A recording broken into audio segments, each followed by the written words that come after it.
The late September air in Concord, Massachusetts, carries a specific kind of chill. It's the kind that doesn't make you shiver, but rather wakes you up, sharpening the edges of everything around you. I stood on the flagstone patio of the historic estate I had rented for the evening, wrapping my cashmere shawl a little tighter around my shoulders. I am 38 years old, and tonight I am hosting my daughter's engagement party. When you have a child at 17, the math of your life always startles people. They look at Chloe and me and assume we are sisters. They don't see the years I spent working double shifts at a diner while finishing high school online, or the countless nights I slept on the floor of my first tiny flower shop, surrounded by buckets of dying hydrangeas, just to make sure Chloe had the money for ballet lessons. We didn't just grow up together. We survived together. And looking at her now, standing under the canopy of fairy lights I had meticulously strung through the ancient oak trees, I felt a profound, overwhelming sense of victory. Chloe was 21, radiant in a simple ivory silk slip dress. She was laughing, her head thrown back, a flute of champagne held loosely in her hand. She was untouched by the harshness of the world I had fought so hard to shield her from. Beside her stood Julian. Julian was 28. The director of a prestigious contemporary art gallery in downtown Boston. He was, by all conventional metrics, flawless. He wore a navy bespoke suit that draped perfectly across his shoulders. He had the kind of effortless old money charm that made people lean in when he spoke. I took a sip of my wine. It tasted metallic. My business was built on noticing what others missed. I once stopped a 400-person wedding reception from turning into a disaster just because the imported lilies didn't smell quite right. They were high-grade fakes, mixed in by a corner-cutting vendor. I make my living by spotting the one artificial thing in a room full of beauty. And for the past 6 months, a quiet, persistent hum in the back of my mind had been telling me that Julian was artificial. It wasn't anything obvious. He was impeccably polite to me, but there was a suffocating quality to his affection. Earlier this evening, when Chloe had been telling a lively story about her childhood, he had reached out and smoothly tucked a stray lock of hair behind her ear. It looked breathtakingly romantic to the crowd, but the gesture had effectively stopped her mid-sentence, shifting the spotlight back to him. He didn't seem to love her so much as he seemed to be curating her, the way he would a new exhibit at his gallery. "You're just being a protective mother," I told myself, repeating the mantra I had used since they started dating. "You built your whole life around her, and now you have to let her go. Don't be that cliché." "Elena, the catering staff needs you in the kitchen." I blinked, pulling myself out of my thoughts. It was one of my assistant coordinators. I nodded, plastered on my professional smile, and navigated my way through the crowd of 60 guests. I exchanged pleasantries, kissed cheeks, and accepted congratulations on my future son-in-law. The estate was a sprawling, Gilded Age mansion. To get to the catering kitchen, you had to pass through a long, dimly lit library that ran along the east wing of the house. It was supposed to be off-limits to guests. The heavy mahogany doors were shut, but as I walked past, I noticed one was slightly ajar. A sliver of yellow light spilled onto the Persian rug in the hallway, and then I heard the voice. It was sharp, agitated. "Look, man, I don't care what your timeline is. You told me 3 hours. I've been playing your buddy for 3 hours." I stopped. The heavy bass of the jazz band outside suddenly felt very far away. The hairs on the back of my neck stood up. I recognized the voice. It was Marcus. Julian had introduced him to us an hour ago as his best friend from his undergrad days at Yale. They had shared an elaborate, laughing embrace. Marcus had even given a charming, self-deprecating toast about how Julian was always the responsible one who kept him out of trouble. I pressed my back against the cool plaster of the hallway wall and inched closer to the crack in the door. I held my breath. "I don't give a damn if the cake hasn't been cut," Marcus hissed into his phone. He was pacing. I could hear the squeak of his leather shoes on the hardwood floor. "My rate is my rate. You promised the remaining $500 via Venmo by 9 o'clock. It is 9:15. A pause. Whoever was on the other end, Julian, it had to be Julian, was speaking. "Don't give me that," Marcus scoffed, his voice dropping to a harsh whisper. I memorized the backstory. I smiled at the kid. I even hugged her scary, over-observant mother. I did exactly what you hired me to do. But I am an actor, not a charity. You wire the money right now, or I walk out there, grab a microphone, and tell your sweet little fiancé that I met you on a casting website last Tuesday. The air in my lungs turned to ice. The words didn't make sense. They tumbled over each other in my mind. Hired me to do. Casting website. I am an actor. Why would a successful gallery director need to hire a fake best friend for his own engagement party? And then, a memory from earlier in the evening hit me like a physical blow. Chloe had been giving her toast, and she had playfully teased Julian about his embarrassing middle name, Bartholomew. I had looked over at his table of lifelong friends, expecting them to laugh or groan. They hadn't. They had just smiled, empty and polite, waiting for their cue. They hadn't known what she was talking about. Another pause from inside the room. Then Marcus let out a short, cynical laugh. Yeah, that's what I thought. Pleasure doing business with you, man. Good luck with the performance. I heard the beep of a phone disconnecting, followed by the sound of footsteps heading toward the door. Instinct took over. I didn't think. I just moved. I slipped away from the door, my heels entirely silent on the hallway runner, and ducked into the alcove beneath the main staircase just as the library door swung open. Marcus stepped out. He was adjusting his tie, checking his phone screen. The warm, jovial college buddy persona had completely vanished. His face was slack, bored, and intensely transactional. He slipped his phone into his pocket and walked back out toward the garden, stepping seamlessly back into the bright lights and the laughter. I stayed in the shadows of the alcove for a long time. My hands were shaking.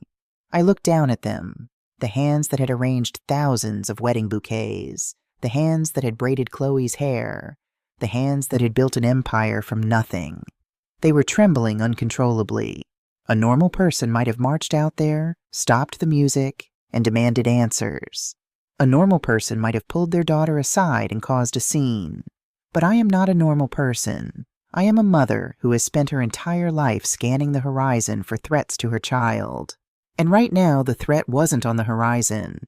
It was standing in the center of the garden, holding a glass of champagne, with its arm wrapped tightly around my daughter's waist. If Julian was lying about something as fundamental as the people in his life, he wasn't just hiding a secret. He was constructing a reality. And men who build fake realities around young women do not do it because they are in love. They do it because they want a cage. I took a deep, shuddering breath, inhaling the scent of the pine needles and the expensive catering. I forced my hands to stop shaking. I smoothed the front of my dress. When I walked back out onto the patio, the jazz band was playing a slow, romantic standard. Chloe was resting her head on Julian's shoulder. He was looking down at her, the perfect picture of devotion. I didn't cause a scene. I smiled at the catering staff. I picked up a fresh glass of wine. I watched the man my daughter was going to marry, and I made a silent, unbreakable promise. You think you're directing this play, Julian, I thought, letting the coldness settle deep into my bones. But you just forgot who owns the theater. Sunday morning arrived with a headache that had nothing to do with the wine. The kitchen of our townhouse smelled of stale jasmine and eucalyptus, leftover centerpieces I had mindlessly hauled home from the estate. Chloe was sitting at the marble island, wearing one of Julian's oversized gray cashmere sweaters. She was humming softly, scrolling through photos from the night before, her thumb pausing every few seconds to admire the diamond glittering on her left hand. I set a mug of black coffee in front of her. My chest felt hollow, lined with broken glass. It was a beautiful night, sweetie, I said, keeping my voice light, carefully measuring the exact dose of maternal warmth. Though it's a shame Julian's friends had to leave so abruptly. I barely got to say goodbye to Marcus. Chloe didn't look up from her phone. Oh, Julian warned me that might happen. Marcus gets easily overwhelmed in large crowds. I froze, the French press still in my hand. Overwhelmed? Yeah. She took a sip of her coffee, completely relaxed. Julian told me about it a few months ago. Marcus had a really rough childhood, kind of bounced around foster homes. He has severe social anxiety. Julian actually helped pay for his therapy last year. He said Marcus only came last night because he wanted to support him, but large events are triggers for him. I stared at the back of my daughter's head. He had laid the groundwork. Julian hadn't just hired an actor. He had crafted an entire airtight backstory to preemptively explain any awkwardness, any lack of shared history, any sudden departures. He had weaponized Chloe's natural empathy, turning a glaring red flag into a testament to his own generosity. Julian is so kind to his damaged friends. That's very compassionate of him, I managed to say, the words tasting like ash. Chloe finally looked up, catching a flicker of something in my eyes. Her smile tightened slightly, taking on a defensive edge I was starting to see more and more lately. He is compassionate, Mom. I know you think he's a bit stiff, but he's actually incredibly thoughtful once you get past the surface. You just have to stop analyzing him like one of your catering vendors. The rebuke stung, sharp and precise. I nodded, forcing a smile, and turned to the sink. I didn't argue. Arguing with a girl who is high on the adrenaline of a new engagement is like trying to put out a grease fire with a glass of water. It only makes the flames leap higher. If I was going to pull my daughter out of this, I needed proof, not intuition. On Monday morning, I locked the door to my office at Elena's events. I ignored the stack of floral invoices on my desk and opened my laptop. I didn't hire a private investigator. In my line of work, you don't need to. Event planners are practically private investigators with better taste in linen. We know how to track down a flaky cellist across 3 state lines. Finding a local actor wouldn't be much harder. I opened the database for New England Casting, a portal I sometimes use to hire promotional models for high-end corporate galas. I set the filters. Male, 25 to 35, Caucasian, Boston area, theatrical/commercial. It took me 3 hours of scrolling through hundreds of headshots. My eyes burned. And then, on page 14, a face stopped me dead. The profile name was Marcus Thorne. The headshot showed him in a casual denim jacket, flashing that same jovial, effortless smile he had given me when he shook my hand. His resume listed a few local theater productions and an extra role in a true crime reenactment show. At the bottom, a bolded line read, "Available for corporate role play, event hosting, and immersive character work. Rate, $150 per hour." I printed the page. The whirring of the printer sounded unnaturally loud in the quiet office. So he was fake. But why? Was Julian completely broke? Was the gallery director persona a sham to get his hands on the modest trust fund I had set up for Chloe? It was a substantial amount of money, enough to buy a house in a good neighborhood, but it wasn't private jet wealth. If he was a con artist after money, why play such an intricate, slow game? I needed to see his financials. I needed to get into his computer. The opportunity presented itself on Thursday evening. I drove to Julian's minimalist loft in the Seaport district under the guise of dropping off some silk ribbon samples for the invitations. Chloe was at her hot yoga class. I knew she wouldn't be back for another hour. Julian opened the door. He was wearing dark slacks and a crisp white shirt with the sleeves rolled up. He looked surprised, and beneath the surprise, a flash of pure irritation that he quickly smothered with his trademark charming smile. "Elena, what a lovely surprise," he said, stepping aside to let me in. "I know, I should have called," I said breezily, walking past him into the immaculate, cold apartment. "I just had a meeting a few blocks away and wanted to drop these off.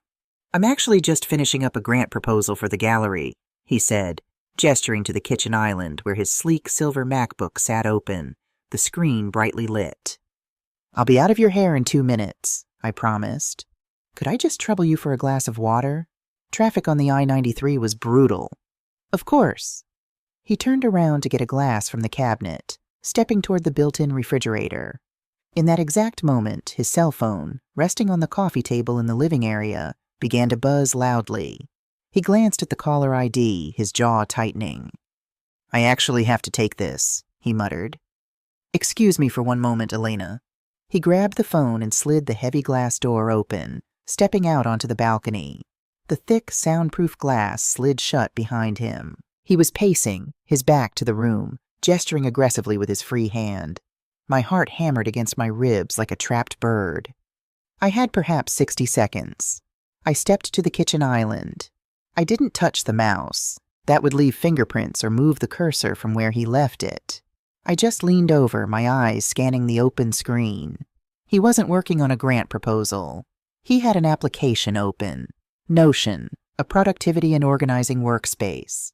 The sidebar was populated with various folders. Most were mundane. Gallery finances, auto loan, workout schedule. But my eyes locked onto a folder pinned to the very top. It was simply titled, Project C, Chloe. I reached out, my finger trembling, and lightly tapped the trackpad to open the folder. The screen shifted. There were no bank account numbers, no spreadsheets calculating my daughter's net worth. Instead, it was a meticulously detailed psychological matrix. It was divided into columns: target area, current status, action required, timeline. I stopped breathing. I read the first row. Target area, friendships, Mia. Current status, high influence. Mia is perceptive and protective. Action required, subtly highlight Mia's recent career struggles to Chloe. Frame Mia's advice as jealousy. Timeline, isolate by Thanksgiving. My stomach heaved. I forced my eyes down to the next row. Target area, career. Current status, enjoys marketing job. Dangerously independent. Action required, encourage quitting. Offer a part-time consultancy at the gallery to manage her hours. Make her financially reliant on my accounts. Timeline, before the wedding. A cold sweat broke out across my back. This wasn't a man trying to steal a trust fund. This was a predator documenting the domestication of his prey. He was systematically dismantling Chloe's support system, her independence, her reality. I scrolled down one more line. Target area, Elena, mother. Current status, highly enmeshed, critical threat level. Action required, weaponize her teen pregnancy trauma. Chloe feels guilty for her mother's sacrifices. Flip the narrative. Frame Elena's protectiveness as toxic, narcissistic control. Trigger abandonment issues. Timeline. Initiate conflict by month 8. Sever contact by month 10. I felt the blood drain from my face. He wasn't just planning to marry her. He was planning to erase me from her life completely. And he was treating it like a corporate project, checking off boxes as he slowly suffocated my daughter's freedom. Through the glass door, I saw Julian turn around. He was ending the call. I desperately tapped the trackpad to close the Project C folder, returning the screen to the generic dashboard he had left open. I snatched my hand back just as the balcony door slid open, letting in the roar of the city traffic. "Sorry about that," Julian said, his voice smooth and untroubled as he walked back into the kitchen. He handed me a glass of iced water. His eyes flicked to the laptop screen, then back to my face. He smiled. "Gallery drama. You know how it is." I took the glass. The ice clinked against the sides, betraying the violent shaking of my hands. I looked into the eyes of the man who was planning to psychologically vivisect my daughter. I saw the absolute, terrifying emptiness behind them. "I know exactly how it is, Julian," I said softly. I walked out of that apartment knowing that if I made one wrong move, if I told Chloe what I saw without bulletproof evidence, he would execute the final step of his plan. He would frame me as a crazy, jealous mother, and I would lose her forever. I was officially in a war. And the enemy had already drawn the battle lines inside my daughter's mind. It took me 3 days to build my case. 3 days of functioning on black coffee and adrenaline, moving through the motions of my life like a ghost. At the floral shop, my staff asked if I was coming down with the flu. My skin was drawn, pale, and my hands carried a perpetual, faint tremor. Every time my phone buzzed with a text from Chloe, "Found the perfect shoes for the rehearsal dinner," or "Julian booked our honeymoon to Amalfi," I felt a physical wave of nausea crash into my ribs. I couldn't just tell her what I had seen on that laptop. I knew my daughter. Chloe was fiercely loyal, and right now her loyalty belonged entirely to the man wearing the perfectly tailored suits. If I went to her with nothing but a frantic story about a snooping mother and a hidden computer file, Julian would swat my accusations away like a mild annoyance. I needed hard, undeniable proof. I printed the casting profile of Marcus Thorne. I compiled bank statements I had managed to pull from Chloe's joint account, showing the exact $500 Venmo transfer to a M. Thorne on the night of the engagement party, labeled with a deceptive memo, "Vintage Wine Crate." I wrote down every column, every bullet point I had memorized from his Project C Notion board, recreating the architectural blueprint of my daughter's psychological prison. I placed everything into a thick manila folder. It felt heavy in my hands. It felt like a bomb.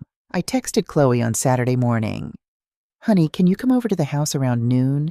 I need to talk to you about something important. Just us." She replied 20 minutes later. "Sure, Mom. See you then." I spent the next 2 hours pacing the hardwood floors of my living room. I made a pot of chamomile tea I didn't drink. I arranged the throw pillows. I rehearsed the words in my head, trying to find the exact pitch of voice that conveyed urgent truth without sounding hysterical. "Chloe, you need to listen to me. The man you are marrying is not who he says he is." I practiced it to the empty room. It sounded hollow. At 12:15 p.m., I heard the familiar crunch of tires on the gravel driveway. I walked to the window, pulling back the sheer curtain. My breath caught in my throat. Chloe's white sedan was parked out front, but she wasn't alone. The passenger door opened and Julian stepped out. He was wearing a casual cream-colored knit sweater, looking effortlessly handsome in the crisp autumn air. He walked around the car, placed his hand on the small of Chloe's back, and leaned down to kiss her temple before they walked up the front steps together. Panic, cold and sharp, spiked in my chest. "No, just us," I said. "Just us." The doorbell rang. I smoothed my trembling hands down the sides of my jeans, forced oxygen into my lungs, and opened the door. "Mom!" Chloe smiled, stepping in to hug me. She smelled of expensive vanilla perfume, a recent gift from him. "Sorry we're late. Julian and I were looking at tile samples for the new bathroom and we lost track of time. I know you said just us, but we share a car on the weekends now, so he just tagged along. Hope that's okay." "Elena," Julian said smoothly, stepping into the foyer. His smile was warm, perfectly calibrated. "I can wait in the living room and read a book if you two need girl talk. I don't want to intrude." "You are a parasite in my home," I thought. "Actually," I said, my voice sounding strangely loud in the quiet hallway. "It's good that you're here, Julian. We should all sit down." Julian's eyes flicked to mine. For a fraction of a second, so fast that anyone else would have missed it, the warmth in his gaze vanished, replaced by a cold, calculating flatline. He knew.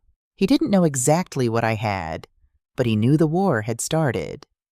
"Sounds serious," Chloe laughed nervously, taking off her coat. We moved into the living room. Chloe and Julian sat close together on the linen sofa. I sat across from them in the armchair, the manila folder resting on the coffee table between us. The silence stretched, thick and suffocating. The ticking of the grandfather clock in the hallway sounded like a hammer against an anvil. "Mom, you're scaring me," Chloe said, her smile fading. "What's going on?" I didn't look at Julian. I kept my eyes locked on my daughter's face, the face I had memorized since she was a screaming infant in a cramped studio apartment. "Chloe, I need you to listen to me very carefully," I began, my voice trembling slightly before I forced it into iron. "I love you more than my own life. Everything I have ever done has been to protect you. And right now, you are in terrible danger." Chloe blinked, recoiling slightly. "Danger? Mom, what are you talking about?" I reached forward and flipped the manila folder open. "The night of your engagement party," I said, sliding the printed headshot across the glass table. "I overheard Marcus talking on the phone in the library. He was demanding his hourly rate. He is not Julian's college friend. He is an actor from a local casting agency. Julian hired him to play a part." Chloe looked down at the paper. She stared at Marcus's smiling face, the bolded text advertising his hourly corporate role-play rate. Her brow furrowed in utter confusion. "What?" she breathed. She looked from the paper to Julian. "Julian, what is this?" I didn't let him answer. I pushed the Venmo bank statement across the table. He paid him $500 that night. And it's not just Marcus. When I went to Julian's apartment on Thursday, he left his laptop open. I saw his files, Chloe. I saw a workspace document titled Project C. Mom, you snooped on his computer? Chloe's voice spiked with sudden sharp defensiveness. I saw a spreadsheet. I pushed on, my volume rising, desperation leaking into my tone. A spreadsheet detailing exactly how he was going to isolate you. He had action plans, Chloe. Plans to make you quit your job. Plans to make you doubt your friends. Plans to weaponize my past to make you hate me. He is manipulating your entire reality. I sat back, my chest heaving. The evidence was on the table. The truth was out in the open, raw and bleeding. I braced myself for Julian's anger. I expected him to shout, to deny it, to grab Chloe's arm and storm out of my house. But Julian didn't get angry. Instead, he let his shoulders slump. He looked down at the coffee table, his hands resting on his knees. And then, slowly, he covered his face with his hands. His breath hitched. A terrible, shuddering sound ripped from his throat. When he lowered his hands, his eyes were red, brimming with heavy, devastated tears. He looked at Chloe, his face a portrait of absolute, soul-crushing shame. "I'm so sorry," he whispered, his voice cracking perfectly. "I am so sorry, Chloe." Chloe froze. The defensiveness in her posture melted instantly into alarm. "Julian? Julian, what is it? Is it true?" "The actor." "Yes," he choked out, a tear spilling over his cheek. He swiped at it, looking like a little boy who had just been caught stealing bread. "Marcus is an actor. I hired him." "But why? Why?" Chloe asked, her voice soft, reaching out to touch his knee. "Because I was terrified," Julian said, his voice dropping to a raw, painful whisper. He refused to look at me, keeping his tear-filled eyes locked entirely on Chloe. "You have to understand, Chloe. You come from this beautiful world. You have a mother who worships you, friends who adore you, a life filled with light. And I have nothing." He took a ragged breath. "I never told you the truth about my childhood. My parents didn't just pass away. My father was a violent alcoholic. He beat me until I couldn't stand. I spent my teenage years bouncing between abusive foster homes. I have severe CPTSD. The thought of bringing my real past, my real broken life into your perfect world, it paralyzed me. I just wanted to give you the normal, happy fiancé you deserved. So I hired someone to play the family I never had.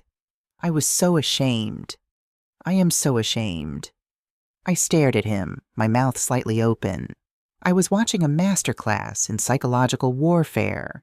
He was weaving a tragic, bulletproof narrative in real time, using the exact trauma triggers that he knew would activate Chloe's savior complex.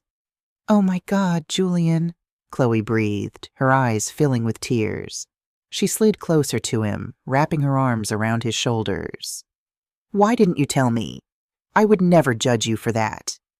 "Stop it!" I shouted, the panic finally breaking through my restraint. I stood up, pointing a shaking finger at him. "He's lying, Chloe. It's a performance. What about the spreadsheet? What about the plan to isolate you?"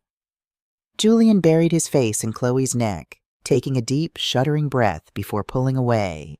He looked up at me.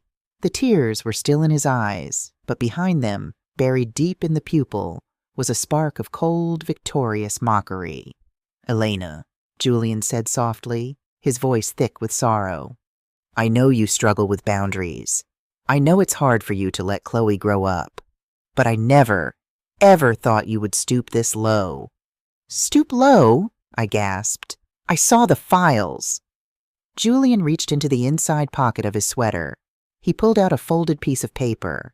His hands were remarkably steady for a man who was supposedly having an emotional breakdown. "When you came to my apartment on Thursday," Julian said to Chloe, his voice gentle and wounded, "Elena asked to use the restroom. After she left, I went to my home office to print out the gallery schedules, but the printer was already running. Elena must have accidentally connected her phone to my Wi-Fi network and hit print on a draft she was writing. He unfolded the paper and handed it to Chloe. I didn't want to show you this, baby. I was going to throw it away. I didn't want to break your heart. But she's forcing my hand. Chloe took the paper. I watched her eyes scan the page. I didn't know what it was, but I watched the blood drain completely from my daughter's face. Her lips parted in horror. Her hand began to shake violently. Chloe? I stepped forward. Chloe, what is that? She didn't look at me. She kept reading, her breathing becoming shallow and rapid. It's an email draft, Julian supplied quietly, playing the reluctant messenger. Addressed to her therapist, Dr. Evans. Read it, Chloe whispered, her voice a hollow, terrifying sound. Chloe, whatever it is, he made it up, I pleaded, moving around the coffee table. Chloe stood up so violently that her knees knocked the coffee table, sending the manila folder sliding to the floor. She held the paper up, her eyes blazing with a mixture of disgust and absolute betrayal. You wrote this, she spat, her voice shaking with rage. You actually wrote this. She read it aloud. Dr. Evans, I am losing my mind. She is slipping away. He is taking her from me, just like everyone else has. She doesn't realize that she is nothing without me. I built her. I own her. I swear to God I will ruin his reputation. I will fabricate whatever I have to fabricate to destroy this wedding. I would rather see her miserable and living in my basement for the rest of her life than let some man take my little girl away from me. She is mine. I will do whatever it takes to break them. The room spun. The floor beneath my feet felt like it was dissolving. No, I gasped, stepping back as if physically struck. No, Chloe, I swear on my life, I have never written those words. He forged that. He created a fake email to make me look crazy. Mom, it has your exact email signature, Chloe screamed, tears of fury spilling down her face. It has the exact sign-off you use. In Blooming Grace, Elena. How would he know that? Because he's a psychopath, I yelled back, my composure completely shattered. He's been studying us. He's been studying me to frame me. Stop, Chloe put her hands over her ears. Just stop. God, Julian was right about you. He warned me weeks ago. He said you had empty nest syndrome. He said women who have babies at 17 form toxic enmeshed trauma bonds and can't handle it when their kids leave. Chloe, he is gaslighting you. He is feeding you those words. No, Mom, you are gaslighting me, she cried out. She grabbed her coat from the armchair, her movements erratic and frantic. You couldn't stand that I found someone who loves me. You couldn't stand that I was going to have a normal family, a life outside of this. This suffocating bubble you put me in. You hate that I don't need you anymore. Every word was a bullet. Every sentence was a meticulously planted seed that Julian had watered for 6 months, now blossoming into a toxic, impenetrable thicket between me and my child. Chloe, please, I begged, the tears finally coming, hot and blinding. I reached out to grab her arm. Please just look at the evidence. Don't let him do this to us. She yanked her arm away as if my touch burned her. Don't touch me, she whispered, her eyes wide with revulsion. You are sick, Mom. You need serious psychiatric help. I am changing the locks on my apartment. I don't want you calling me. I don't want you texting me. And you are officially uninvited from my wedding. She turned and walked toward the front door. Julian stood up slowly. He adjusted the cuffs of his sweater. As he walked past me, ensuring Chloe's back was turned, he paused. The mask of the weeping, traumatized victim vanished entirely. He leaned in, his mouth an inch from my ear. He smelled of peppermint and cold calculation. Checkmate, Elena, he whispered. He walked out the door, closing it softly behind him. I stood in the center of my living room. Through the window, I watched Chloe get into the passenger seat, burying her face in her hands, while Julian wrapped a comforting arm around her shoulders. The car backed out of the driveway and disappeared down the road. The silence in the house was absolute. It was the silence of a grave. I sank to my knees on the hardwood floor, surrounded by scattered pieces of paper. the useless truth that had cost me everything. I curled into myself, pressing my face into the rug, and let out a sound I didn't know a human throat could make. I had lost. The man with the fake friends and the forged emails had stolen my daughter, and he had made her lock the cage from the inside. Silence is not empty. It is heavy, dense, and suffocating. For the first 3 weeks after Chloe walked out of my house, the silence in my home became a physical entity. It sat with me at the kitchen island while my coffee went cold. It lay beside me in the dark, pressing down on my chest until I gasped for air. I left voicemails that went unanswered. I sent texts that turned from blue to a devastating blocked green. I drove by her apartment building twice, sitting in my car across the street, watching her living room window until the lights went out. I didn't knock. I knew that if I knocked, Julian would call the police, and the narrative of the unhinged, stalking mother he had meticulously crafted would be cemented in public record. My business began to bleed. At Elena's events, I stood in the middle of a walk-in cooler surrounded by thousands of imported white roses, and I felt absolutely nothing. A bride complained that the shade of the hydrangeas was slightly too blue, and I just stared at her, marveling at the luxury of having such a trivial problem. My assistant, Maria, started taking over my client meetings. She saw the hollowed-out look in my eyes and stopped asking questions. A mother's worst nightmare isn't watching her child die. It is watching her child look at her with absolute, unadulterated hatred. He had taken my daughter's mind, reprogrammed her memories, and weaponized my love against me. On the 22nd day of the estrangement, I was sitting on the floor of Chloe's childhood bedroom. I was holding a small silver music box I had bought for her 10th birthday.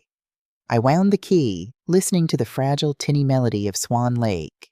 "You survived raising a baby in a one-bedroom apartment with no heat," a voice inside me whispered. It sounded like my own mother, fierce and unforgiving. "You survived working 80-hour weeks. Are you going to let a man in a bespoke suit take your blood?" I closed the music box. The melody snapped off. I stood up. I walked into my home office, opened my laptop, and began to dig.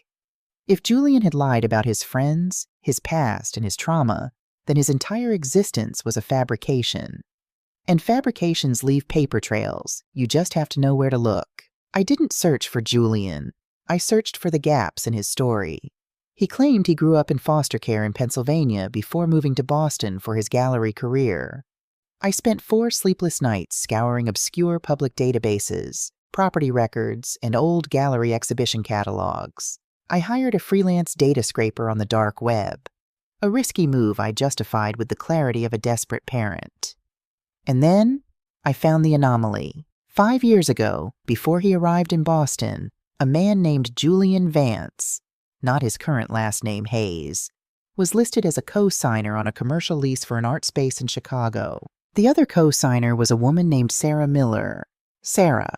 At the engagement party, he had introduced a fake friend named Sarah. Narcissists are rarely creative. They steal fragments of their real victims to build their fake realities. It is a twisted inside joke they play with themselves. I dug into Sarah Miller. 3 years ago, she had filed for a restraining order against Julian Vance in Cook County, Illinois. The request was denied due to insufficient physical evidence. 2 months later, Sarah Miller dissolved her business, sold her condo, and vanished from all social media platforms. It took me another 48 hours and a hefty sum paid to a private investigator in Illinois to track down her current whereabouts. She hadn't left Chicago. She had just changed her name, her profession, and retreated into the shadows. The next morning, I boarded a 6 a.m. flight to O'Hare. The wind off Lake Michigan was brutal, biting through my wool coat as I stood across the street from a small independent bookstore in the Lincoln Square neighborhood. The sign read, "The Quiet Page." I watched through the frosted glass for 20 minutes before I finally pushed the heavy wooden door open. The bell chimed. The store smelled of old paper and Earl Grey tea. She was behind the counter, organizing a stack of hardcovers. The private investigator's photo hadn't done justice to the exhaustion in her face. Sarah, now going by Clara, looked to be in her early 30s, but she carried herself with the brittle caution of a woman decades older. She wore a thick, oversized cardigan and her dark hair was pulled into a severe knot. "Can I help you find something?" she asked, not making eye contact. I walked up to the counter. My heart was a drum in my throat. I placed both of my hands flat on the scarred wood of the counter. "My name is Elena," I said. My voice was quiet, steady, and devoid of any pleasantries. "My daughter Chloe is 21 years old. She is currently engaged to Julian." Sarah froze. The hardcover book she was holding slipped from her fingers and hit the floor with a loud thud. The color drained from her face so fast I thought she might faint. Her eyes darted toward the door, then to the back room, like a trapped animal calculating an escape route. I don't know who that is," she stammered, stepping back, her hands trembling as they grasped the edge of the register. "You need to leave." "I know he used the name Vance when he was with you," I continued, refusing to move. "I know about the art space lease. I know about the restraining order the judge denied because he didn't leave bruises. And I know that right now, he is doing the exact same thing to my daughter." Sarah closed her eyes. A shudder violently racked her thin frame. "Please," I whispered, the iron in my voice breaking, revealing the shattered mother underneath. "Please, he took her from me. He forged emails to make her think I'm insane. She hates me. I have nothing left, and she is walking into a trap, and I don't know how to pull her out. I need your help." Sarah opened her eyes. She looked at me, really looked at me, for the first time. She saw the dark circles under my eyes, the desperate grip of my hands on her counter. She saw the ghost of the woman she used to be. She flipped the closed sign on the front door and locked the deadbolt. We sat in the cramped break room in the back of the store, surrounded by stacks of unsold inventory and the hum of an old refrigerator. She poured me a cup of tea. Her hands were still shaking. "He doesn't hit you," Sarah said softly, staring into her mug. Her voice was hollow, stripped of emotion, echoing the clinical detachment of someone who had survived a war zone. "That's what the judge didn't understand. If he hit me, I would have had proof. Julian is much, much smarter than that." "What does he do?" I asked, leaning in. "He dismantles you," she said, looking up at me. Her eyes were dark, endless wells of grief. "It starts so beautifully. He makes you feel like you are the center of the universe. He anticipates your needs before you even know them. He rescues you from minor inconveniences. And then, once you trust him completely, the isolation begins." I nodded slowly, remembering the Project C spreadsheet. "He isolates the target. He creates conflicts," Sarah continued, her voice gaining a shaky momentum. "He told me my best friend was secretly trying to sabotage my career. He showed me proof, text messages he had somehow spoofed. He told me my family thought I was a failure. Whenever I was upset, he was the only one there to comfort me. He became my entire world. He became the only source of truth. He forged an email to my daughter," I choked out, the memory still burning like acid. "He made it look like I was an obsessed, toxic mother trying to ruin her life." Sarah let out a bitter, knowing laugh. "Of course he did. He needs you out of the picture. Mothers are dangerous because mothers have instincts. He targets young women, bright, empathetic, usually with some kind of vulnerability or family wealth, and he systematically cuts off their limbs so they have no choice but to lean entirely on him." "But why?" I demanded, the sheer senselessness of it clawing at my sanity. "If it's not just for money, why?" "Power," Sarah whispered. "Complete godlike control. It's an addiction. He gets off on watching a strong, independent woman slowly turn into a paranoid, dependent shell who asks his permission to breathe. By the end of our relationship, I didn't know what day it was. I thought I was losing my mind. He convinced me I had early onset bipolar disorder. I was taking pills he gave me. A cold horror washed over me. I thought of Chloe, sitting in his immaculate apartment, drinking the coffee he made her, wearing his oversized sweater, completely cut off from the world. "How did you get out?" I asked. Sarah looked down at her hands. "I found a notebook in his car. He had been documenting my mental decline. He was planning to have me involuntarily committed, thereby gaining full legal conservatorship over my estate and my business." I realized that if I stayed, I was going to disappear completely. So I packed a bag while he was at the gallery. I left everything, my money, my career, my friends. I ran, and I didn't stop until I became Clara. She reached across the small table and grabbed my hand. Her grip was astonishingly strong. "Elena, you have to listen to me," she said, her eyes boring into mine with terrifying intensity. "If he marries your daughter, she is gone. The psychological abuse will escalate behind closed doors. He will break her mind until she doesn't remember who she is. You cannot let her sign a marriage license with that man." "I won't," I said, the tears finally falling, hot and fast down my cheeks. "But I don't know how to stop it. She won't talk to me. If I show up at the wedding, he'll have me arrested for trespassing. I have no leverage." Sarah was quiet for a long time. The hum of the refrigerator filled the heavy silence. I watched the gears turning behind her eyes, the conflict between her hard-won safety and the ghost of the woman she used to be. Slowly, she released my hand and stood up. She walked over to her locker in the corner of the break room, unlocked it, and pulled out a battered leather satchel. She set it on the table between us and unbuckled the straps. "When I ran," Sarah said, her voice dropping to a harsh whisper, "I didn't just take my clothes. I took the flash drive he kept hidden in his safe. I was too terrified to go to the police. They didn't believe me the first time, and I knew Julian would just spin it to make me look like a vengeful, crazy ex-fiancé stealing his property." She reached into the satchel and pulled out a small silver USB drive. She placed it on the table. It gleamed under the harsh fluorescent light. "What's on it?" I asked, my heart hammering against my ribs. "Everything," Sarah said grimly. "His real financial records, the receipts for the actors he hires, the software he uses to spoof emails and text messages, and the journals, the digital logs of every woman he has done this to before me. Your daughter is not the second, Elena. She is the fourth." I stared at the silver drive.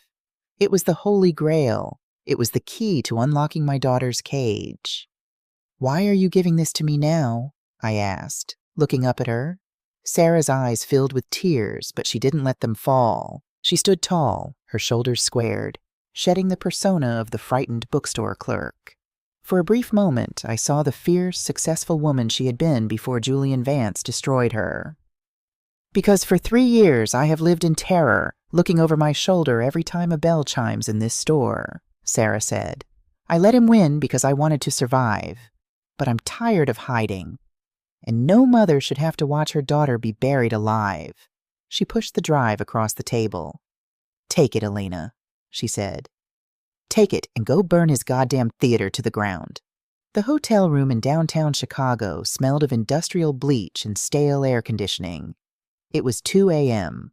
The only light in the room came from the harsh blue glow of my laptop screen. I sat cross-legged on the unforgiving mattress, the silver USB drive plugged into the side of my machine. For the past 4 hours, I had been descending into the digital catacombs of a monster. Sarah hadn't exaggerated. Julian Vance, or whatever his real name was, didn't just destroy women. He cataloged his destruction with the meticulous, chilling precision of a serial killer collecting trophies. There were financial ledgers detailing the exact amounts he had siphoned from his previous victims, carefully hidden behind layers of shell companies. There were folders containing fake medical records, forged emails, and scripts. Literal scripts. I opened a document titled Deflection Tactics 5.3. It read like a corporate manual for psychological torture. If target questions whereabouts Arrow initiate silence protocol for 12 hours. Return with flowers and manufactured grief over dead childhood friend. Turn target suspicion into guilt. My stomach churned, a violent wave of nausea rising in my throat. I scrolled further. There was a subfolder named Chloe. I clicked it. My hands were shaking so badly, I double-clicked the trackpad by accident. It was a timeline. It detailed exactly how he had orchestrated the friction between Chloe and her best friend, Mia. It showed screenshots of the fake Instagram accounts he had used to send Mia harassing messages, framing them to look like they came from Chloe's IP address. He had engineered their falling out, brick by invisible brick. He was a ghost in the machine of her life. I closed the laptop, the screen going black. I had the weapon. I had the proof. All I needed was Sarah. If the two of us walked into a police station in Boston, two women from different states with identical stories and hard digital evidence, they would have to listen. They would have to issue an emergency injunction. I finally fell into a restless, nightmare-plagued sleep at 4 a.m. At 8 a.m., I was standing on the freezing pavement outside the Quiet Page bookstore, 2 cups of coffee in my hands. I was ready to book our flights. I was ready to go to war. But the lights inside the store were off. The open sign had been flipped to closed. A cold prickle of unease crawled up the back of my neck. I knocked on the heavy glass. Nothing. I cupped my hand against the window and peered inside. The register was open, the cash drawer completely empty. A stack of hardcovers had been knocked over on the floor, the pages splayed open like broken wings. My phone vibrated in my coat pocket. It was an unknown number. "Sarah?" I answered, my voice sharp in the biting wind. A ragged, hyperventilating sound came through the speaker. It was the sound of a woman drowning in dry air. "Elena," Sarah gasped. Her voice was barely recognizable, distorted by sheer, unadulterated terror. "You have to leave. You have to leave Chicago right now." "Sarah, what happened? Where are you?" I dropped the coffees. The paper cups burst on the pavement, brown liquid pooling around my boots. "He found me," she sobbed, a high-pitched, broken wail. "I don't know how, but he knows. He knows you were here. He knows I gave you the drive." "Did he hurt you? Did you call the police?" "The police can't stop a text message, Elena," she screamed, her voice cracking. 10 minutes ago, I received a text from an untraceable number. It wasn't a threat. It was a photograph." She choked on a sob, struggling to pull oxygen into her lungs. "It was a picture of my niece. She's 6 years old, Elena. She was standing at her bus stop in Evanston wearing her little yellow raincoat. The metadata on the photo. It was taken this morning. Someone was sitting in a car across the street from my sister's house, watching her." The blood drained from my face. The Chicago wind suddenly felt like ice water in my veins. He had eyes everywhere. He had money. He had reach. "Sarah, listen to me." "No, you listen to me," she cried hysterically. "I am packing my car. I am leaving the state. I told you, if I fought him, I would lose everything. I can't let him touch my family. I am so sorry about Chloe, Elena. I am so sorry. But you have to destroy that drive. If he knows you have it, he won't just ruin your reputation. He will kill you." "Sarah, please, you are my only witness. Without you, he'll just say I fabricated the drive." "I'm dead, Elena," she wept. "Sarah Miller is dead. Clara is dead. Do not look for me again." The line went dead. I stood on the sidewalk, the dial tone ringing in my ear like a flatlining heartbeat. I dialed the number back immediately. "We're sorry, the number you have reached has been disconnected." I was entirely alone. The flight back to Boston was a blur of silent agony. I stared out the airplane window at the blanket of white clouds, clutching my leather purse to my chest, feeling the hard edges of the USB drive through the fabric. It was useless. Everything Sarah had warned me about was true.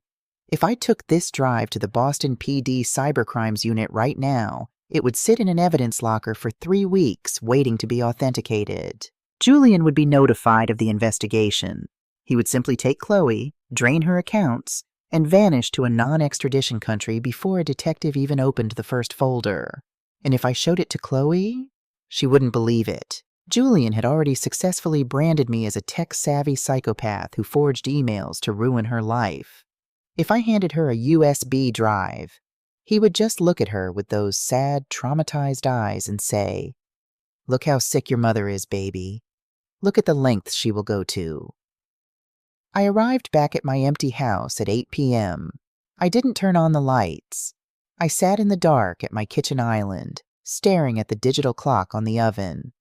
8:15, 8:45, 9:30. I was waiting for a miracle, but miracles don't visit houses where the silence is this loud. At 10:14 p.m., my cell phone rang. It startled me so badly I knocked a water glass off the counter. It shattered, but I ignored it, snatching the phone from the marble surface. The caller ID read Sylvia Rossi. Sylvia was a high-end bridal tailor on Newbury Street. We had worked together on dozens of luxury weddings. She was currently designing Chloe's custom silk gazar wedding gown. "Sylvia?" I answered, my voice rough from disuse. "Elena," Sylvia said. She was whispering. The background noise sounded like the inside of a car. "Elena, I am so sorry to call you this late. I know Chloe told me you were no longer involved in the wedding planning and I shouldn't be speaking to you." "Sylvia, what is it?" I demanded, the hairs on my arms standing up. "I'm sitting in my car outside the boutique," Sylvia breathed, her voice trembling. "Julian just left. He came to pick up the dress. He paid me $20,000 in cash to bypass the final fitting and take it tonight." "He picked up the dress? The wedding isn't for another month." "That's just it, Elena," Sylvia said, her words rushing out in a panicked stream. "He told me the venue in Napa had a fire. He said they didn't want to wait. He said they are going to the Suffolk County Courthouse tomorrow morning at 9 a.m. to sign the papers and then flying directly to Paris for a month-long honeymoon." Tomorrow, 9 a.m. The room tilted on its axis. My heart slammed against my ribs with the force of a battering ram. He's accelerating the timeline. He knows I went to Chicago. He's closing the trap. "Sylvia, was Chloe with him?" I asked, my voice rising in panic. "She was in his car," Sylvia whispered, sounding like she was going to cry. "Elena, I walked the dress out to the trunk. I looked through the passenger window. Chloe looked heavily medicated. She was staring straight ahead, completely blank. And Elena..." "What? Sylvia, what?" While I was standing there, Julian opened her purse. He took her passport out, slipped it into his own jacket pocket, and locked the doors from his key fob before he smiled at me and tipped me. "Elena," he looked at me like a shark. "Something is very, very wrong." "Sylvia," I said, my voice suddenly dropping into a terrifyingly calm, dead register. "Thank you. You did the right thing." I hung up the phone. It was 10:22 p.m.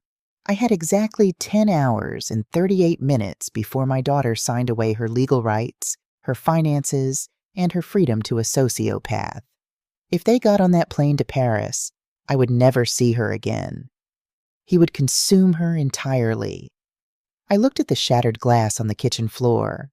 I looked at the USB drive sitting on the counter. The police were too slow. Sarah was gone. My daughter hated me. I had absolutely zero leverage. Except I picked up the USB drive. I walked into my office, plugged it into my laptop, and opened the financial ledgers. I bypassed the horrific psychological scripts and went straight to the Venmo and wire transfer receipts. I found the payment to Marcus Thorne. $1,500 total. I found the payment to Sarah, the fake college friend. $1,200. I found the payments to the fake sailing couple. $2,000. I stared at the screen, the cold, calculating mind of a business owner overriding the panic of a mother. Julian had built his perfect reality using a very specific currency. Desperate, underpaid actors who didn't ask questions. His entire fortress was held together by mercenaries.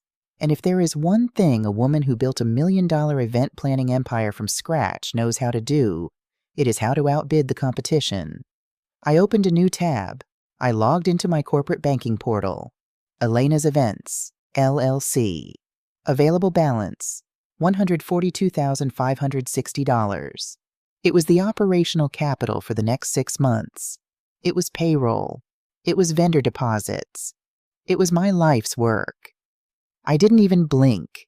I initiated a massive overnight transfer to my personal checking account, ignoring the red warning flags flashing across the banking screen. Then I pulled up the casting profile I had printed days ago. I found the phone number for Marcus Thorne's talent agent. I didn't care what time it was. I dialed the number. It went to voicemail. I hung up. I pulled up the Venmo app on my phone, found the handle at @MarcusThorne_actor, and sent a payment request for $1. In the memo line, I wrote, "This is Elena, Chloe's mother. I know Julian hired you. Answer your phone in 5 minutes or I send this entire transaction history to the Boston Globe and every casting director in New England." 4 minutes later, my phone lit up. An unknown Boston area code. I answered it. "Are you out of your mind?" Marcus hissed, his voice thick with sleep and panic. "Lady, it's 10:30 at night. I signed an NDA with that guy. Leave me alone."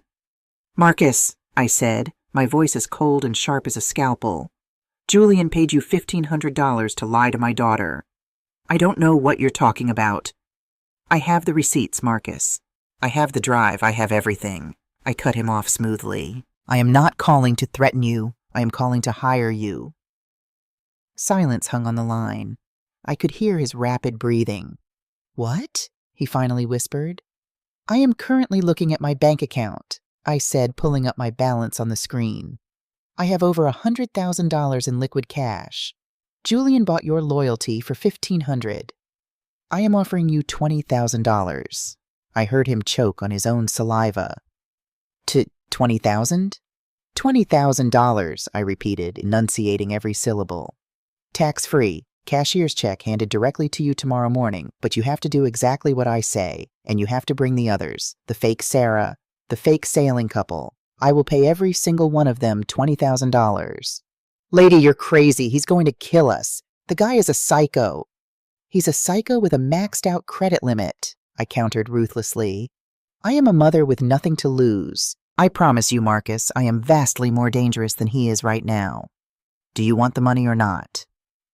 The silence stretched for 10 agonizing seconds. The digital clock rolled over to 10:45 p.m. What do you need us to do?" Marcus asked, his voice shaking. I looked out my office window into the pitch-black night. The tears were gone. The fear was gone. I felt a terrifying, absolute clarity settling over my bones. "Tomorrow morning at 8:30 a.m., I said, my voice dropping to a dead whisper. "I need you to meet me at the front steps of the Suffolk County Courthouse, and we are going to put on a show." The granite steps of the Suffolk County Courthouse were freezing under the gray morning sky. It was 8:30 a.m. The wind whipping off the harbor carried the bitter promise of winter, but I couldn't feel the cold. I stood in the shadow of the massive stone pillars, clutching my leather purse. Inside it lay 4 cashier's checks, each written for exactly $20,000, $80,000, my business's survival, my life savings, and I would have burned every single penny of it twice over to buy back my daughter. "I still think this is insane," a nervous voice muttered to my right. I didn't turn my head. Marcus was standing a few feet away, shifting his weight from foot to foot. Beside him stood the 3 other actors Julian had hired for the engagement party, the fake Sarah, whose real name was Jessica, and the sailing couple, 2 theater majors from Emerson College. They looked pale, jittery, and intensely uncomfortable. "You don't have to think it's sane, Marcus," I said, my voice as hard and flat as the concrete beneath our feet. "You just have to stand exactly where I tell you to stand, and you have to speak the truth. You do that, and you walk away with enough money to pay off your student loans today." I opened my purse and handed each of them a thick sealed envelope. They took them quickly, slipping them into their coats like thieves. At 8:47 a.m., a black luxury SUV pulled up to the curb. My breath caught in my throat. My heart slammed against my ribs, a frantic, desperate rhythm. Julian stepped out of the driver's side. He looked immaculate. He wore a tailored charcoal suit and a long wool overcoat, his hair perfectly styled. He walked around the front of the vehicle and opened the passenger door. Chloe stepped out. Seeing her felt like taking a physical blow to the stomach. Sylvia, the tailor, had been right. Chloe didn't look like a bride. She looked like a ghost. She was wearing a simple white sheath dress, but it hung loosely on her frame. Her face was completely devoid of makeup, her skin ashen, and her eyes were dark, vacant, and terrifyingly unfocused. She moved with the slow, mechanical compliance of someone who had been heavily medicated, or completely psychologically broken. Julian wrapped his arm tightly around her waist, practically holding her upright. He leaned down, whispering something into her ear, and kissed her temple. To a stranger passing by, it looked like devotion. To me, it looked like a warden escorting a prisoner. They began walking up the steps. I stepped out from behind the pillar, blocking their path. Julian stopped dead. For a fraction of a second, the mask slipped. His eyes widened, and a flash of pure, venomous rage contorted his handsome features. But he was a master of his craft. Before Chloe could even register the shift, his face smoothed out into an expression of deep, tragic pity. "Elena," he sighed, pulling Chloe slightly behind him as if protecting her from a wild animal. "Please, I beg you, do not do this here. You are making a scene. Chloe is already incredibly stressed." Chloe looked up at me. Her eyes were dull, but a flicker of the old anger sparked in them. "Mom, what are you doing here? I told you I never wanted to see you again." Her words sliced through me, but I didn't flinch. I didn't cry. I didn't beg. "I know what you told me, sweetheart," I said, my voice eerily calm, echoing off the stone walls of the courthouse. "And I am not here to stop you from getting married. I am just here to give you your wedding present." "Elena, I am going to call courthouse security," Julian warned, his voice taking on a hard, authoritative edge. He reached into his pocket for his phone. "You are harassing us." "Call them," I challenged, stepping closer. "Call the police, Julian, because I'd love for them to be here for this." I raised my right hand and snapped my fingers. From the shadows of the pillars, the 4 actors stepped forward. They formed a semicircle around us, blocking the path to the heavy glass doors of the courthouse. Julian's hand froze halfway into his coat pocket. The blood drained from his face so fast he looked like a corpse. His eyes darted from Marcus to Jessica to the college students. For the first time since I met him, Julian Vance had absolutely nothing to say. Chloe blinked, her medicated fog parting just enough for confusion to seep in. She looked at Marcus. "Marcus?" she whispered. What are you doing here? Julian said you were out of town." Marcus looked at the ground, unable to meet her eyes. Then he looked at the envelope bulging in his coat pocket, swallowed hard, and looked up. "I'm not Marcus," he said, his voice shaking. "My name is David. I'm a freelance actor. I've never been to Yale. I met him on a casting website 2 weeks before your engagement party." Chloe recoiled as if she had been burned. "What?" "I'm sorry, Chloe," Jessica, the fake Sarah, spoke up, her arms crossed defensively. "He paid me $1,000 to pretend we worked together. He gave us a 10-page script to memorize. Your mother is telling the truth." Chloe turned to Julian, her eyes wide with mounting horror. Julian, what are they talking about?" Panic, raw and ugly, finally seized Julian's face. The control was slipping from his fingers, and he scrambled violently to get it back. He grabbed Chloe's shoulders, turning her forcefully to face him. "Chloe, don't listen to them," he said, his voice rising in manufactured desperation. "Don't you see what's happening? Your mother paid them. Look at their pockets. She bribed them to come here and lie to you. She is completely insane. She is trying to ruin us." "He's right," I said loudly, stepping right up to them. Julian whipped his head toward me, shocked. Chloe stared at me, trembling. "He's right, Chloe," I repeated, holding her gaze. "I did pay them. I paid them $20,000 each to stand here today, because Julian built your reality with money, and the only way to tear it down was to outbid him." "You see?" Julian yelled, pointing a triumphant shaking finger at me. "She admits it. She's a psychopath. Chloe, let's go inside, right now." He yanked her arm, trying to drag her up the stairs. But Chloe planted her feet, staring at me. "Why, Mom?" she choked out, a tear finally cutting through the fog in her eyes. "Why would you do this?" "Because paying them was the only way to get him to stand still long enough for you to hear this," I said softly. I reached into my coat pocket and pulled out my phone. It was synced to a small, powerful Bluetooth speaker clutched in my other hand. I opened the audio file I had extracted from the silver USB drive at 2 in the morning. the hidden recording Sarah had taken 3 years ago. I pressed play. The audio was slightly muffled, the sound of a phone hidden inside a purse, but the voice was unmistakable. It wasn't the warm, charming tone of the gallery director. It was a cold, dead, terrifying sneer. "You think anyone is going to believe you, Sarah?" Julian's recorded voice hissed out of the speaker, echoing across the courthouse steps. "Look at you. You're a mess. I own your reality. I isolated you because you are pathetic without me. Who are you going to call? I alienated your sister. I made your friends hate you. If you try to leave this apartment, I will have you committed to a psych ward by tomorrow morning, and I will drain every penny from your accounts. You are nothing. You are mine." I stopped the recording. The silence that followed was absolute. Even the city traffic seemed to have stopped.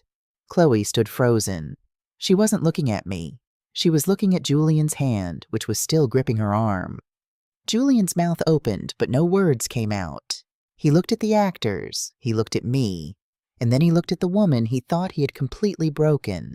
The charming, sophisticated illusion shattered into a million irreparable pieces, leaving nothing behind but a small, empty, cornered predator. "Chloe," Julian whispered, trying to reconstruct his face into a mask of pity. "Baby, that's a deep fake. She used AI. Your mother is sick." "Don't," Chloe said. It was a single word, but it held a terrifying amount of clarity. The fog of the sedatives was entirely burned away by the adrenaline of sheer survival. She looked at his hand on her arm, and then she looked up into his eyes. "Let go of me," she whispered, her voice trembling with absolute revulsion. Julian didn't let go. His fingers dug harder into her skin. "Chloe, you are not thinking clearly. We are going inside." "I said let go of me!" she screamed, violently yanking her arm out of his grasp and backing away from him. And then it happened. Narcissists can survive anything except public humiliation and the total loss of control. When the mask falls off and there is nowhere left to hide, the violence they keep buried inside violently erupts. Julian's face twisted into a snarl of pure, feral hatred. He didn't lunge at Chloe. He lunged at me. "You stupid bitch!" he roared, closing the distance between us in a fraction of a second. His hand shot out, grabbing the lapels of my coat, the force of his momentum slamming my back against the hard granite pillar. The air was knocked from my lungs. I saw his fist pull back, his eyes black with rage. But the blow never landed. Marcus, David, slammed into Julian from the side like a freight train. The two men crashed onto the concrete steps. Julian thrashed like a wild animal, screaming obscenities, but the two college students immediately jumped in, pinning his arms to the ground. "Hey, break it up! Get off him!" Two armed courthouse security guards came sprinting down the steps, their hands on their holsters. They took one look at the three men holding down a screaming, violently thrashing man in a bespoke suit, and immediately moved in to restrain Julian. I slid down the granite pillar, gasping for air, my heart hammering in my throat. "Mom!" Chloe dropped to her knees in front of me. She didn't care about the cold concrete. She didn't care about the white dress. She threw her arms around my neck, burying her face in my shoulder, and she broke. She sobbed with the terrifying, chest-heaving violence of a child who had been lost in the dark and suddenly found the light. Her tears soaked the collar of my coat. She clung to me as if I was the only solid thing left in the universe. "I'm sorry," she wailed, her fingers gripping the fabric of my coat so tightly her knuckles were white. "Oh God, Mom, I'm so sorry. I said such awful things to you. I hated you. I'm so sorry." I wrapped my arms around her trembling body, burying my face in her hair. I smelled the vanilla perfume mixed with the sweat of fear. I held her with the fierce, unbreakable grip of a woman who had gone to hell and back to retrieve her child. "I've got you," I cried, the tears I had held back for 6 months finally falling freely. "I've got you, my sweet girl. You're safe. I'm right here." A few yards away, the guards hauled Julian to his feet, snapping handcuffs around his wrists. He looked at us, his chest heaving, his perfect suit ruined and stained with courthouse dirt. He looked exactly like what he was. Nothing. 6 months later, the New England autumn returned, painting the trees in brilliant shades of amber and gold. The police investigation into Julian Vance, sparked by the USB drive I handed over to the detectives that very morning, opened a Pandora's box of financial fraud, extortion, and interstate stalking. He was denied bail. He won't be wearing a bespoke suit for a very, very long time. Chloe moved back into her childhood bedroom for 3 months. We didn't talk about it every day, but when the nightmares woke her up screaming, I was there. We went to therapy. We drank a lot of tea. Slowly, the color returned to her cheeks. She started laughing again. She went back to her marketing job, sharper, wiser, and carrying a quiet strength she didn't have before. If you are a parent reading this, or anyone who loves someone walking blindly into a commitment that feels slightly, inexplicably wrong, I want you to remember this. Your intuition is not paranoia. The quiet voice in the back of your head telling you that something is artificial is the most powerful weapon you possess. Do not ignore it because you want to be polite. Do not silence it because you are afraid of being called crazy. Real protection isn't about wrapping your children in bubble wrap and keeping them away from the world. Real protection is teaching them how to spot the wolves dressed in sheep's clothing. And when they are too blinded by the performance to see the teeth, real protection is being entirely willing to burn the theater down to get them out. My daughter survived because I refused to be polite, and I would do it all again in a heartbeat.